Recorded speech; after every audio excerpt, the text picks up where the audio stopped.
नमस्कार, cook with Neelam ढमाळ आपल्या चॅनलमध्ये तुम्हा सर्वांचं खूप खूप मनापासून स्वागत.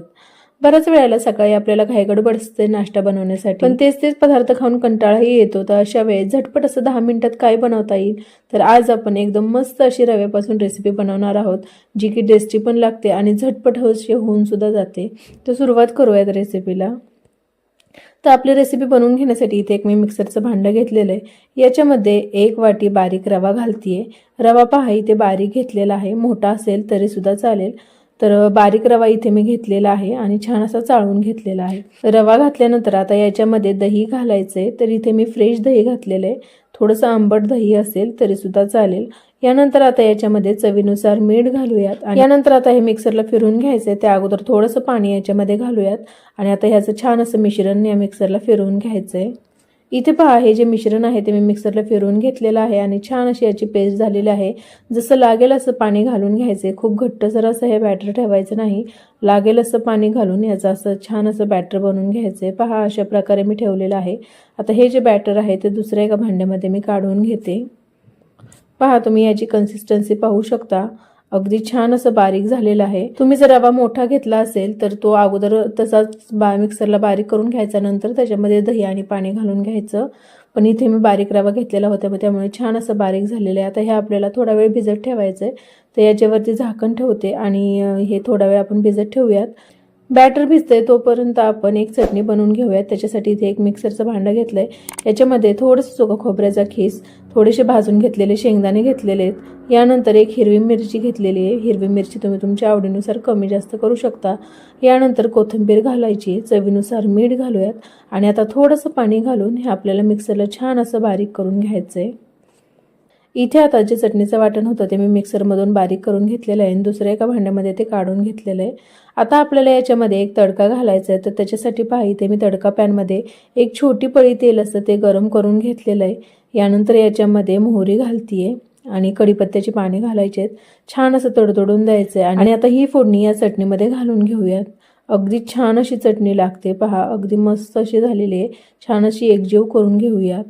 इथे आता चटणी सुद्धा तयार आहे. याचबरोबर आपण जे मिश्रण भिजत ठेवलेलं होतं ते सुद्धा छान असं भिजलेलं आहे. याच्यावरचं झाकण काढूयात आणि पुन्हा एकदा छान असं मिक्स करून घ्यायचंय. पहा हे जे मिश्रण आहे ते छान असं भिजलं तर आहे, पण थोडंसं घट्ट झालेलं आहे. त्यामुळे याच्यामध्ये पाणी आपण आणखीन घालणार आहोत. त्या अगोदर याच्यामध्ये थोडासा खायचा सोडा घालायचा आहे.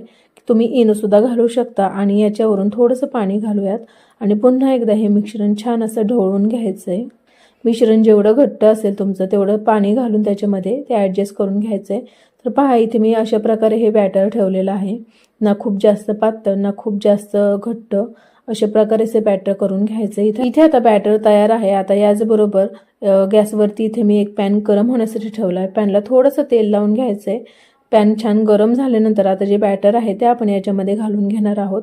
तर थोडंसं एक पळी बॅटर मी याच्यामध्ये घातलेलं आहे आणि ते घातल्यानंतर अशा प्रकारे पसरवून घ्यायचं आहे. तर आपण या पिठाचा डोसा बनवत आहोत. अतिशय छान असा झटपट होणारा हा डोसा आहे. डोसा बनवून घेण्यासाठी आपण डाळ तांदूळ भिजत घालतो, नंतर ते वाटून घेतो, पुन्हा एकदा ते भिजत ठेवतो. तर अशा प्रकारे झटपट असा तुम्ही हो डोसा बनवू शकता. छान असा सेट होऊन द्यायचा. पहा छान असा सेट झालेला आहे, पूर्णपणे वरून सुकलेला आहे. याच्यावरून थोडंसं तेल घालूयात आणि आता हो पलटी करून घ्यायचं आहे. खालच्या बाजूने सुद्धा अगदी छान असा भाजून झालेला आहे आणि वरच्या बाजूने सुद्धा तुम्ही पाहू शकता अगदी छान अशी जाळी सुटलेली आहे. इथे आता पहा मस्त असा रव्याचा डोसा तयार आहे. अगदी झटपट झालेला आहे. आता हो मी बाजूला काढून घेते आणि अशाच प्रकारे बाकीचे राहिलेले पिठाचे सुद्धा डोसे बनवून घ्यायचे आहेत. तर पॅनला थोडंसं तेल लावून घ्यायचं. यानंतर याच्यामध्ये बॅटर घालायचं आणि थोडंसं ते पसरवून घ्यायचं. अगदी छान असे डोसे बनतात. जे बॅटर पसरवून घेतलेलं आहे ते थोडंसं सेट होऊन द्यायचं आणि नंतर याच्यावरती थोडंसं तेल घालून पहा अगदी छान असे डोसे बनतायत. मस्त दोन्ही बाजूने सुद्धा भाजून घेऊ शकता किंवा अशा प्रकारे जाळीदार असे डोसे ठेवू शकता किंवा कडक सुद्धा भाजून घेऊ शकता. जसे तुम्हाला हवे आहेत अशा प्रकारे तुम्ही डोसे बनवून घेऊ शकता. अगदी झटपट झालेले आहेत. इथे तर पहा थोडेफार डोसे मी बनवून घेतलेले आहेत. अगदी छान जाळीदार मस्त असे हे डोसे झालेले आहेत. पहा दुमडल्यानंतर सुद्धा अगदी मऊसूद असे हे डोसे झालेले आहेत. रंगाने सुद्धा फार छान आहेत आणि अगदी मस्त लागतात खायला. पहा अगदी मऊ असे हे डोसे झालेले आहेत। तुम्ही हो डोसा कोणत्या सुद्धा चटणी बरोबर खाऊ शकता। आपण बनवलेली चटणी सुद्धा खूप छान लागते। अगदी केचप बरोबर सुद्धा खाल्ले तरी सुद्धा अगदी छान असे हे डोसे लागतात। तर तुम्ही सुद्धा नाश्त्याला एकदा ही रेसिपी ट्राय करून पहा, तुम्हाला फार आवडेल। रेसिपी थोडी जरी आवडली तरी व्हिडिओला लाईक करा, शेअर करा आणि चॅनल अजून सबस्क्राईब केलं नसेल तर सबस्क्राईब करून घ्या। धन्यवाद।